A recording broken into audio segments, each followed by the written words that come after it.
বিসমিল্লাহির রহমানির রহিম। জি, আজকে আমি একটা পেঁপে গাছ দেখাবো। যে পেঁপে গাছটার মাধ্যমে কোনো ফল হচ্ছিল না। এই যে দেখতে পাচ্ছেন, আলহামদুলিল্লাহ, মাশাল্লাহ, এই যে এখন কিন্তু ফল আছে। এটা একটা বেড়া গাছ আর কি, পুরুষ, একটা পুরুষ পেঁপে গাছ।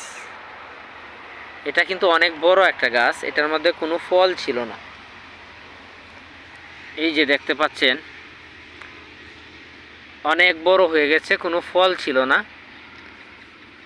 তারপরে আমি যেটা করেছি, এই যে আমি এটাকে দুই দিক থেকে দাও দিয়ে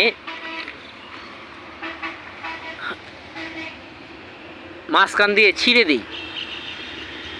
দেখতে পাচ্ছেন, দুইটা বাঁশের খাপ দুই দিক দিয়ে ঢুকিয়ে দিয়েছি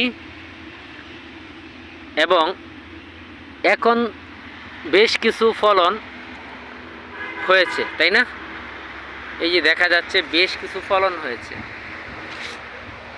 তো যেই গাছগুলি আপনাদের এরকম পুরুষ হয়ে যাবে, আপনারা চাইলে এই গাছগুলিকে এইভাবে যদি আপনারা এই ধারালো ছুরি অথবা দা দিয়ে ফেরে এইভাবে বাঁশের খাপ ঢুকিয়ে দিতে পারেন, তাহলে অবশ্যই তার মধ্যে ফল আসবে ইনশাআল্লাহ।